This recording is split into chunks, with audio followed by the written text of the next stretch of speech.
In behalf of ICH and in Indian Academy of Pediatrics, I take great pleasure in inviting all our delegates and the most respected professors of pediatrics family to this intensive clinical training program, which is considered as the legacy of ICH and IAP.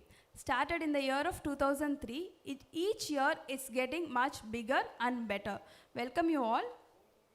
Without any undue delay, let's start off today with most humble hemato-oncologist and bone marrow transplant physician, Dr. Revathi Raj, who is our very own ICH alumni and now consultant Apollo Children's Hospital. She also aids her service at ICH as an expert advisory. Welcome you, ma'am.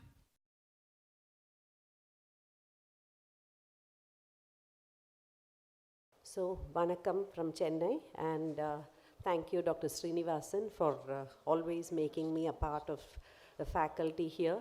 It's always a pleasure to be here. It feels like being back home because it takes me to the days in ICH when I was sitting like one of you in the early 90s and trying to take notes from all the lessons taught for us. So, first of all, I want to say that he also gave me the honor of being the opening batsman. So for those of you who arrived on time, thank you very much. And just for me to keep time, because he started on time. So my topic given to me is an approach to a child with a bleeding disorder. This I can say from personal experience is the most difficult situation to handle, because when a child is actively bleeding, there is all panicking parents, there's relatives who come, and even for us, what is the right thing to do at that time to know. So, and it's also been difficult all along when I was a student to try and remember. So I'm trying to make this as simple as possible. And if there's anyone here in between, if you feel I'm going too fast, you just put up your hand and we can go back to where we were before. So we know that bleeding disorders run in families. From all of this, you will know that I'm a great fan of Star Trek and all science fiction. So I try to include things from Star Wars, Star Trek in all my talks. So basically, you know that we knew from very ancient times that bleeding disorders can run in a family. So even there was a Hebrew law that said if one child had too much bleeding, don't circumcise the second child because they can have the same bleeding disorder. So this is something that people have known even before, that bleeding disorders can run in families. So you would have all read far more than me, I'm sure. Theoretically, everyone is very good. So my talk is going to, meat of my talk is going to be very little of theory and practically what you do when you see a bleeding child. So I'm going to just take you through a few minutes of basic physiology of clotting, only the part that's going to help you interpret test results. So yesterday I had one of our postgraduates for a child on heparin infusion, and he said the INR today is 1.2. So how should we alter heparin infusion? So this was a wrong test to do. So basically for doing helping a patient, what knowledge do you need? That's what you should take home from here. It's important to pass exams, I agree, but also on a daily basis. The child was poked unnecessarily, they've paid for the test, which is not going to help them. Heparin is titrated with APTT, warfarin is titrated with INR. So these sort of basic things we can't go wrong because we're wasting someone else's time and money. So what we need to do about basic physiology of clotting, we know that there is platelets in the blood, there are clotting proteins, and they all help our blood to clot. So the three steps of blood clotting is vasoconstriction, platelet plug formation, and a blood clot formation. So this is all we need to know basically, and it always helps to explain this to families also, because the history that you're going to ask is going to say, do they have a problem with the blood vessels? Do they have a problem with the platelets? Do they have a problem with the clotting factors? So if you go methodically with your history taking, examination, and your lab tests, then you'll be able to put it all together and make a treatment plan for them also. So in a simplistic view, if there is a vessel damage, then the platelets come there first, try and form a platelet plug, and then the blood clotting factors come.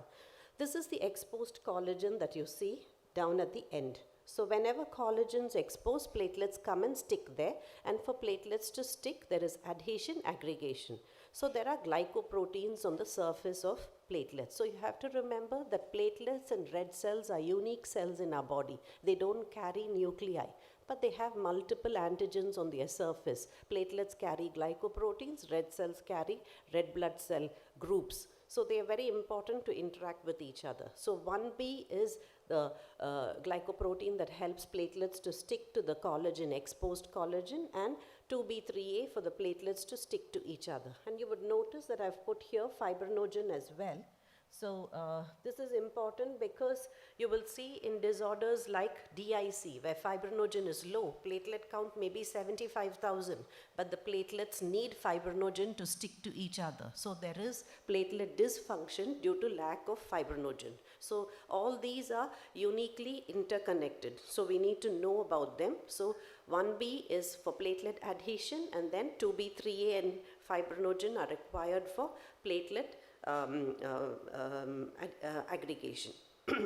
This is the main part of the talk. Although it looks complicated, there are only 2 or 3 simple messages that you need to take. So we always find it hard to remember the coagulation cascade. This is the classical protein-based cascade, which we were taught for ages. It still holds good because it helps us remember or how to interpret our coagulation results. So what we need to know is the central part to forming a clot is the activation of factor 10. Once factor 10 is activated, definitely a clot will form. The active factor 10 is going to make sure that prothrombin is cleaved to thrombin, and the thrombin will make sure fibrinogen is cleaved into individual fibrin molecules, and several fibrin molecules will stick to each other to form a fibrin polymer, which helps you form a clot. And the role of factor 13 is to stabilize the clot. So for activating factor 10, we have 2 different pathways, one which we call the extrinsic pathway, and the other one is called the contact or the intrinsic pathway. So the extrinsic pathway is based on tissue damage. As soon as there's tissue damage, there's release of tissue factor, and that activates factor 7. In the contact pathway, these are contact activating factors, which are 11, 12, 9, and 8, which all go together to try and activate factor 10 in their own way.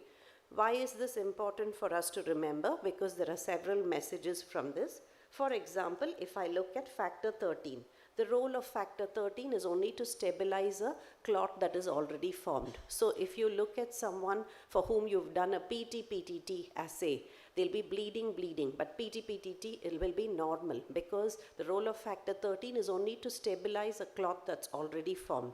So these help you interpret results. So I'm going to simplify it. Factor 10 is central to forming a clot. Once 10 is activated, prothrombin is cleaved to thrombin. Thrombin will cleave fibrinogen to fibrin, and several fibrin monomers will form together to form a fibrin clot.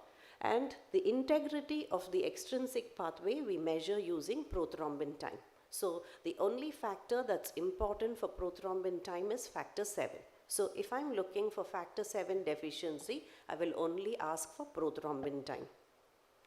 The integrity of the intrinsic pathway we assess using APTT. So the 4 factors that are important here are factor 12, 11, 9, and 8. So if I'm looking for how to investigate a hemophilia patient, factor 8 or 9, I will ask for an APTT assay. So 11 and 12 are unique. 12 is unique in a way that even though it's deficient, it makes the patient more prone to thrombosis rather than bleeding. So if you have a patient with a bleeding history, you wouldn't really think of factor 12 deficiency because it doesn't cause bleeding. Paradoxically, it causes clot. So if you have someone with a bleeding history and the APTT is prolonged, technically we'll think of 8, 9, and 11 in that order, because 8 is more common than 9, which is more common than 11 deficiency. So if I have something which is below factor 10, sorry. So if I have something below factor 10 and below, then it will be both PT and PTT prolonged. Okay, so if I have isolated prolongation of factor of prothrombin time, I will think of factor 7 deficiency. Isolated prolongation of APTT, I will think of 12, 11, 9 or 8 deficiency. And if both are prolonged, it's either 10, 5, prothrombin or fibrinogen deficiency, because both will be prolonged in these situations. So that's all we need to know about this. But this is the new cell-based model. So all the plasma clotting cascade model is now outdated, and this is the new cell-based model, because this is what is actually happening in the body. So this is easy to remember for us because we're all part of IEP. So there's initiation, amplification and propagation. So a clot is initiated, it's amplified and it's propagated. So in several steps, and this is what's truly happening in the body. So the initiation part is to do with what we thought about the extrinsic and the intrinsic pathway. The amplification part is what we thought about activating thrombin, and the propagation part is actually forming the fibrin clot. So what we knew before, what is happening in the body, is now scientifically proven on a cell-based model of by initiation, amplification and propagation, and this is the model of blood clot formation that is now accepted for us. So the most important part of a bleeding disorder patient is history taking. By the time you finish the history, I'll know this person has a blood vessel problem, this person has a platelet problem, this person has a blood clotting factor problem. And all the investigations I'm going to do are based on my history. So history taking is going to tell you the most important things you need to know, and your tests are only going to confirm what you already know. So if your history is defective, you'll ask for a panel of tests that you can't interpret and you'll make wrong decisions. So focus on the history taking. So first thing is it really a bleeding disorder? So the child has bought a new bicycle, is trying to ride on it, multiple times falling, covered in bruises in the leg. That's not really a bleeding disorder. So a surgeon will always swear to God that he did the surgery properly, but the child is bleeding because they have a blood problem. But there may be an open blood vessel there that is oozing. So these are things, is it really a bleeding disorder? So we always in pediatrics start right from the very beginning. Was there excessive bleeding from the umbilical stump? If they had vaccinations, did it form a hematoma? When the baby started to crawl, did they have a bleeding, easy bruising? Sometimes we've seen hemophilia patients, somebody thought the baby is very cute, pinch their cheeks and there'll be a big bruise there. So just look for where they're carrying the child. So they're carrying, so there'll be bruises that are formed just below their armpits. So these are the things that we ask for, practical things. So spontaneous hemarthrosis, so bleeding in the joints, or prolonged bleeding following dental work. So these are the things we ask for. Next, we have to think in our mind, is this a platelet type? So blood vessel and platelet we call primary hemostasis, blood clotting we've called secondary hemostasis. So is it a platelet type bleeding? Is it a blood clotting type bleeding? So if you have skin and mucosal bleeding, it's platelet type. If you have muscle and joint bleeding, then it is usually clotting factor. So you will never see, for example, a hemophilia patient who has petechiae spontaneously. You will never, for example, see an ITP patient who's come with a spontaneous hemarthrosis. So these are the sort of clues in the history that will say that this is a primary hemostatic defect, secondary hemostatic. And mucous membranes, we have to start from head to foot. Brain, eyes, nose, mouth, lungs, and GI tract, urinary, menorrhagia. Most of the teenagers present to us with menorrhagia. So a lot of the puberty menorrhagia we investigate, we find they have bleeding disorders. So let's see how many are awake. This is skin mucosal bleeding. What type of bleeding? Primary hemostasis. So this is somebody with low platelets. Skin and mucosal bleed. What type? Primary. And then this is hemarthrosis, muscle, is a gluteal hematoma. What type? Secondary hemostatic defect. So we just look.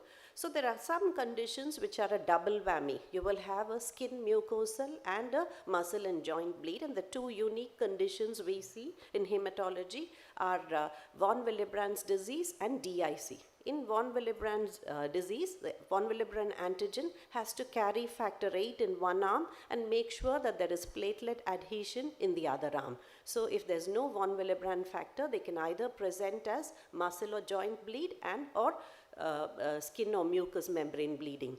Same thing holds good for DIC. They have low platelets, low fibrinogen. So septic baby, their fibrinogen is low, platelets are low, so they can come as a combination of both.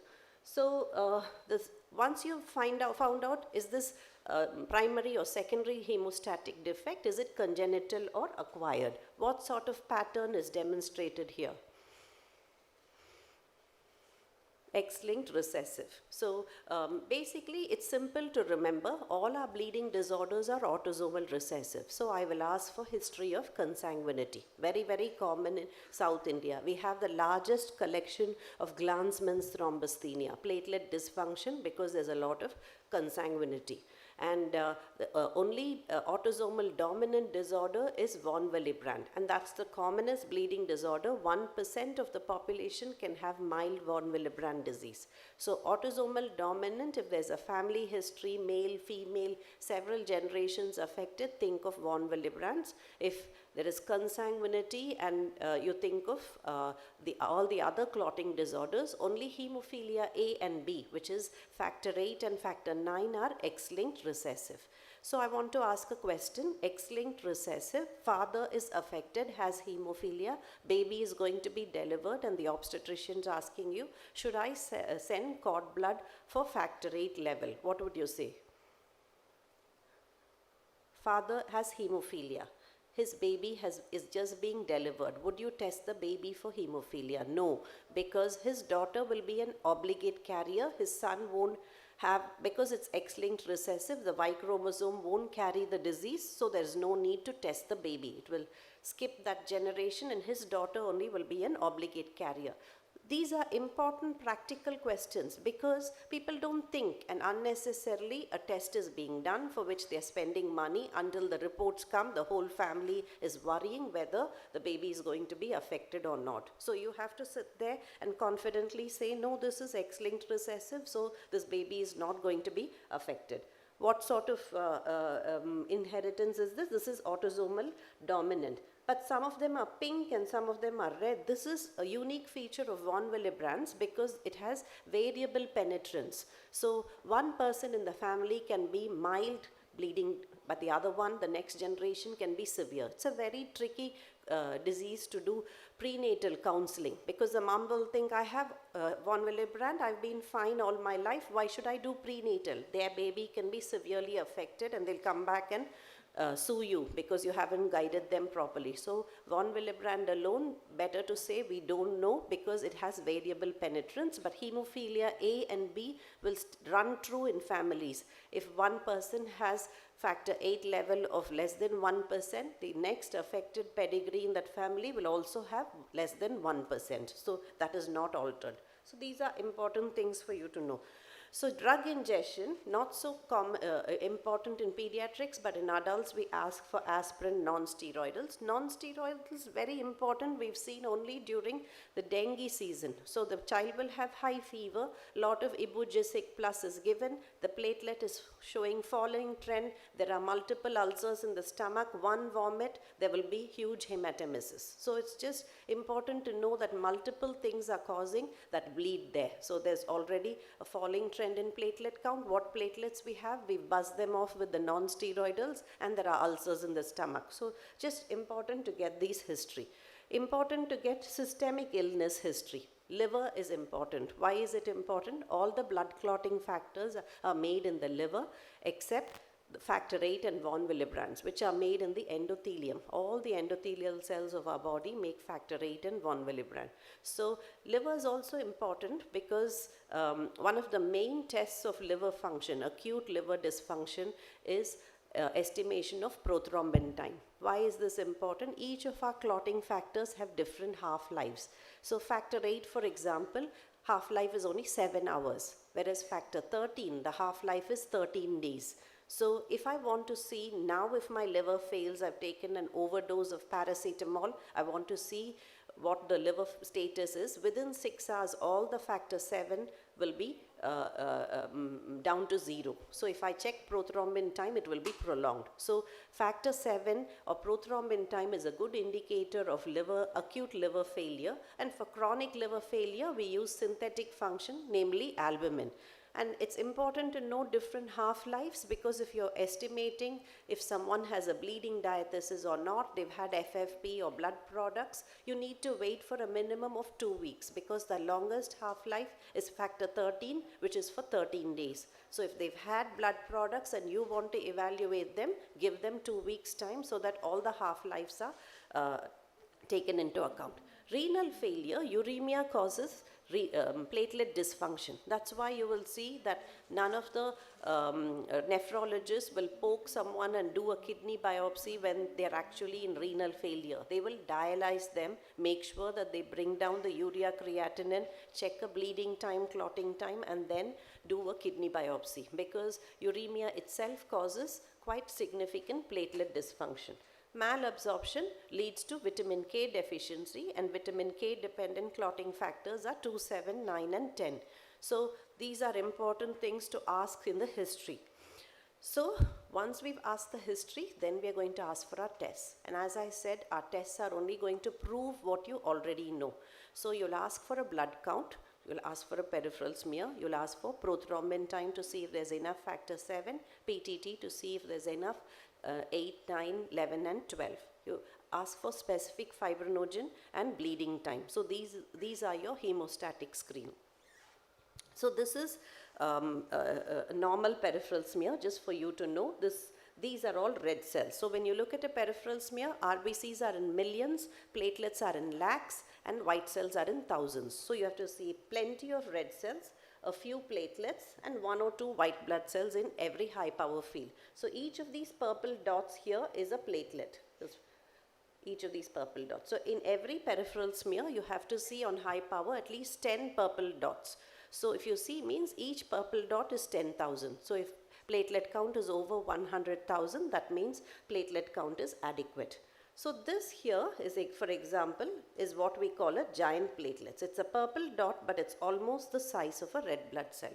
You need to know all this, because you'll think lab person only needs to know all this, but you may be in a hospital where you have no access to fancy labs. If you see a peripheral smear, if you do a Coulter counter, the Coulter machine, it tests red blood cells and platelets based on their size. So the machine, we feed the CBC into the machine, so it will say nucleated cells, you go this side, white cells are in a different chamber, non-nucleated cells, you go on this side, you're in a different chamber, and the non-nucleated cells, red cells and platelets are counted based on their size. Small equals platelets, large equals red cells. So when you have giant platelets, machine reads them as red blood cells. So machine count will come as less than 10,000. But when you do a manual count, you're seeing 1, 2, 3. So this is 30,000. So you shouldn't fight with the lab saying, Netiki, you said less than 10,000, today you're saying 30,000, how can I trust you? So they are being genuine.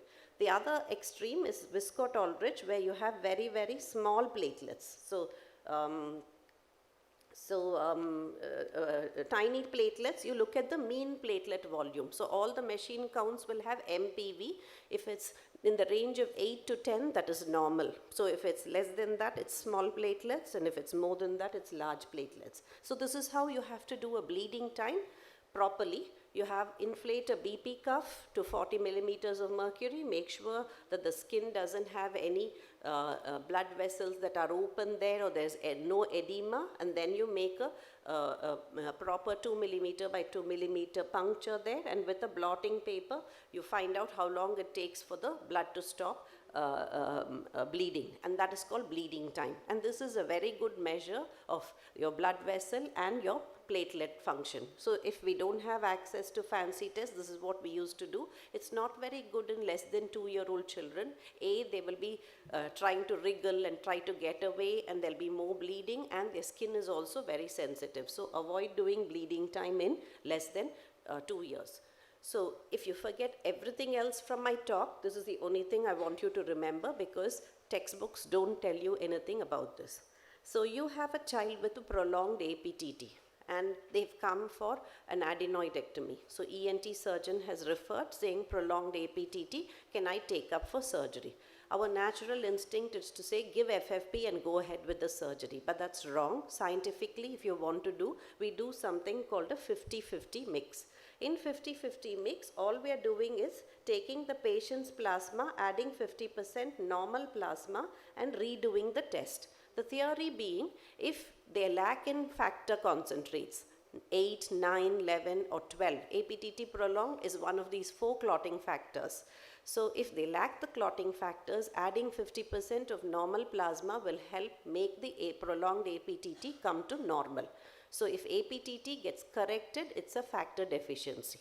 If there are inhibitors in the child's blood which are interfering with the APTT assay, even adding 50% of normal plasma will not correct the APTT. So this is very, very common in children because all our respiratory viruses, adeno, all these viruses make antibodies in the child's blood which all interfere with the APTT assay. So do a 50-50 mix. If it's corrected, it's a factor deficiency. If it doesn't get corrected, it's an inhibitor. If it's an inhibitor, they won't bleed. Without plasma coverage, they can proceed with the surgery.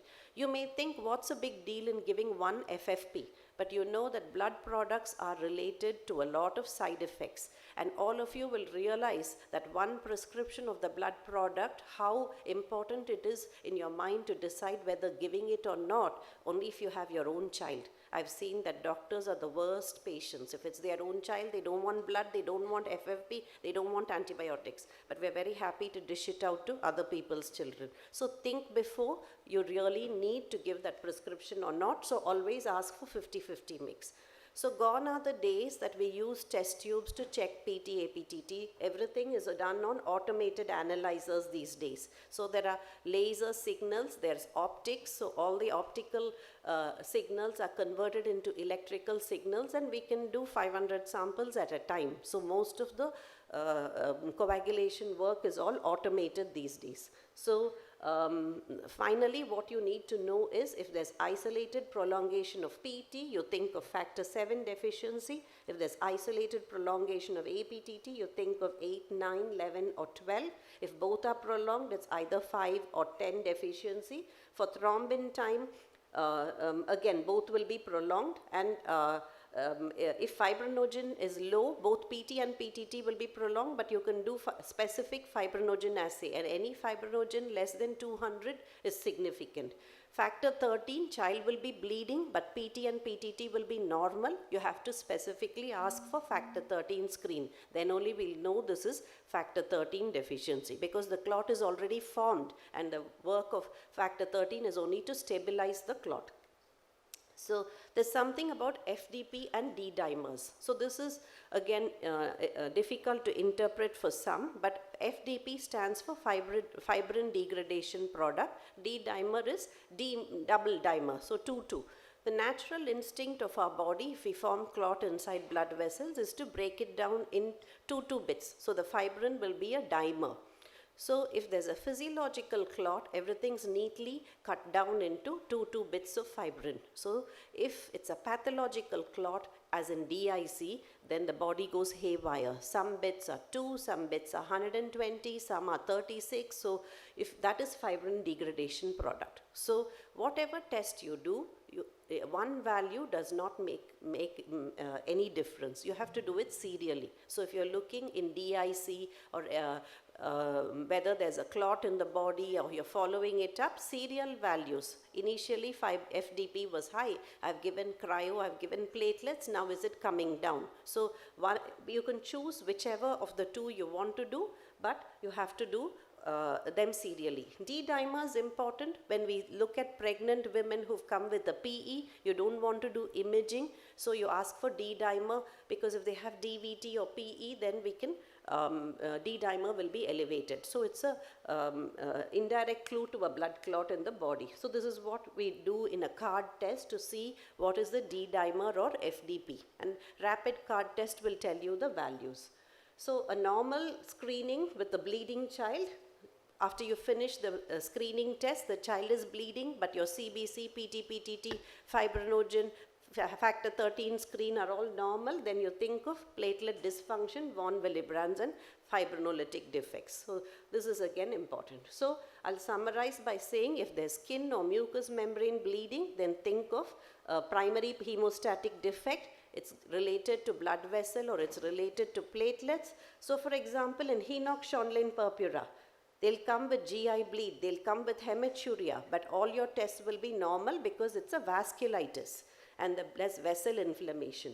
So if there is a bleeding time is prolonged, think of platelet dysfunction. If the platelets are low, is it a production problem or a destruction problem? By doing a bone marrow, you will know whether megakaryocytes are increased or reduced. If it is a child with large ecchymosis hematoma, then it's a clotting factor deficiency. So you check what is prolonged. If it's isolated PT prolonged, it's factor 7 deficiency. If isolated PTT prolonged, think of hemophilia and von Willebrand. And if both are prolonged, think of either the fibrinogen or liver disease or vitamin K deficiency. Both are normal, think of factor 13 deficiency. Everyone clear on this? Because we're going to go through all the cases very quickly now. Just a little bit about developmental hemostasis. A fetus is supposed to have normal platelet count. So any thrombocytopenia in the newborn is significant. It's not like it's a small baby, so they're allowed to have low platelets. So thrombocytopenia in a newborn is important. Factor 8, von Willebrand, fibrinogen 13 are all normal at birth. But the vitamin K dependent clotting factors like 2, 7, 9 and 10 are low in a newborn baby. So this is how nature balances, because the baby's head is all squashed when it's coming out of the pelvis. So nature makes babies a little bit more thrombogenic than towards bleeding by having higher levels of factor 8 and all at the newborn period. So you're all ready for the cases, because what you've learned so far, I just want, even as a group, for you all to interact and tell me what you think. So this is a child who had 2-year-old with a nosebleed, extensive skin rash, has a history of recent upper respiratory infection. CBC showing platelets less than 10,000. What are you thinking? ITP, very good. So you're thinking of immune thrombocytopenia. So they have skin, mucosal bleed, platelet count is low, peripheral smear is showing giant platelets. Everyone happy with this? So most common question they will ask is, should you do a bone marrow in all your ITP patients? So if you're planning to give steroids, it's always good practice to document a bone marrow. So this is the bone marrow which is showing excess megakaryocytes. Platelets just get pinched off the megakaryocytes. Normally, we routinely don't do a bone marrow if we're giving IVIG or IV anti-D, but in busy practice, if we say, if we are going to plan steroids, you don't want to miss that one leukemic child. But if you look at American guidelines and the UK guidelines, all ITP children do not require a marrow. So that is the guidelines, but in our practice, if we are going to give steroids, we document a marrow. If we are not giving, we're giving IVIG or anti-D, we don't document a marrow. When will you give platelets? Only if the child comes with a CNS or GI bleed. So if this is called wet purpura, if they're having impending CNS or GI bleed, then we will transfuse platelets. Otherwise, just because you've seen platelet count of 1,000, there's no need to transfuse platelets. You start them on steroids or IVIG, they're going to be okay. IVIG, IV anti-D, steroids, there are different things. So you have to balance what you want to do, because each child is individualized. So there's no answer to such questions, but usually we give 1 per kg of steroids 4 weeks and then taper it over the next 2 to 4 weeks if you're giving. There's no role for very high doses of steroids. IVIG, you try to give about 1 gram per kg on day 1 and day 2. So that is the usual course for IVIG, but we've moved more towards IV anti-D, which is given at 50 to 75 mics per kg. So most post-viral children get better, but 15% will continue. And is it different to adults? Same disease, but adults have a chronic severe course, so they need treatment. You can't do wait and watch. It's just an immune dysregulation. The body is not able to recognize self from foreign, so there is autoimmunity. So this is usually self-limiting. So this is a second child who has lot of bleeds, but you can see that there is hyperelasticity of the skin and joint. So this is a blood vessel problem, Ehlers-Danlos, where collagen is defective. So the third child, these are all genuine cases. So this is a class 12 student who came with paresthesia and loss of vision and nausea. There's previous history of diarrhea 2 weeks earlier. She was conscious when she came. Everything looked fine. But after that, all signs to tell me that she's going in for meningoencephalitis. So my DD was that she's septic, come in with meningoencephalitis, going in for DIC. But look at the results.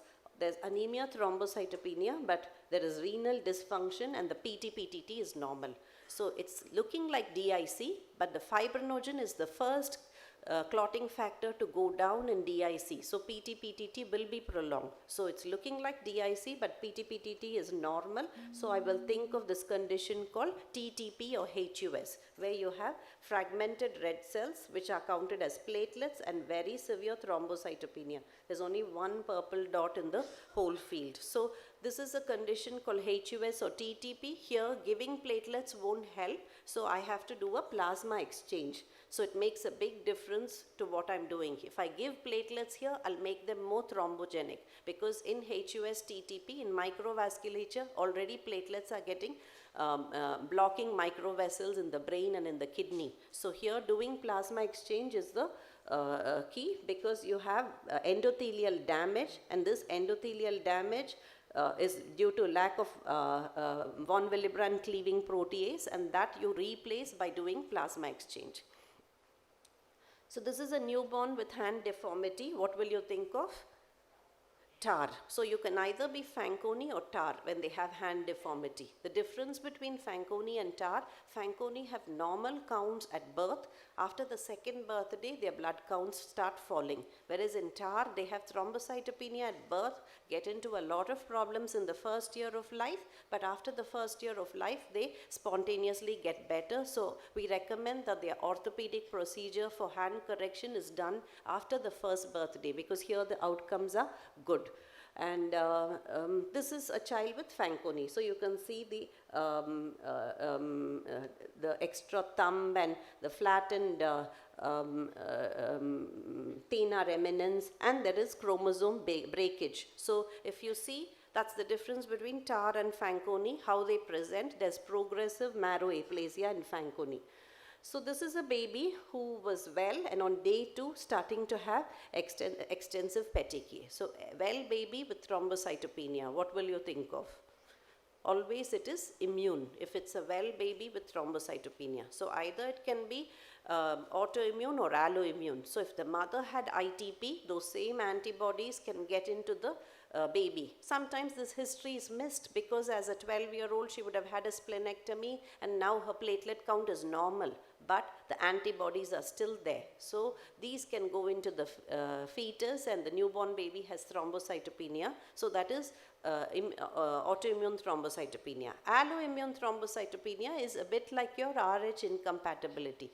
The platelet surface glycoproteins, there are antibodies to it. So the mother is negative for the antigen, baby is positive for the antigen, and antibodies develop. So it's the similar to Rh incompatibility. So this is called neonatal alloimmune thrombocytopenia. The difference here is it can affect the very first baby, unlike Rh incompatibility, where sensitization is required. So this is human platelet antigen 1 HPA1A. So here you have to treat the baby with IVIG. The only platelets that will work for the baby is the mother's, because she's negative for the antigen. Everyone else is positive for the antigen, so platelet transfusion will not help. So you give washed maternal platelets. This baby has Kasabach-Merritt syndrome. So this is one condition where there is giant hemangiomas which are consuming all the platelets, all the clotting factors. So they are in DIC. So you have to treat these giant hemangiomas with steroids, vincristine, beta blockers. As you treat the hemangioma, the DIC will settle. So a newborn baby who on day 4 on the ventilator, platelet count is falling. So this you know, neonate who's sick and who has thrombocytopenia, only differential is sepsis, the first and only differential diagnosis. So There is birth asphyxia and sepsis. So less than 72 hours thrombocytopenia, think of birth asphyxia, hypoxia. More than 72 hours, think of sepsis. So this is the simple way to remember. So this is a 7-week-old infant who's come with an intracerebral bleed with prolonged PT-PTT. What would you think of? Vitamin K deficiency, hemorrhagic disease of the newborn. So this is hemorrhagic disease, which I don't have to preach to all of you who would have seen enough. Sadly, we shouldn't be seeing these because vitamin K prophylaxis should be universal. So if we do that, we shouldn't be seeing hemorrhagic disease of newborn at all. So this is a child who came to us after prolonged bleeding after adenotonsillectomy. His PTT is correcting with a 50-50 mix. What would you think of? Hemophilia. So he shouldn't, he had prolonged PTT and then his PTT corrected with a 50-50 mix. So you have to ask for a good history before you take them up. So the problem here was the surgeon did BT-CT. Now clotting time was done at a time where we didn't have PT-PTT assay. So if the factor 8 level is in the range of 23%, 25%, your clotting time will not pick it up. It's a very poor screening test. So it's better to move over to PT-APTT. There is no role for clotting time in this day and age.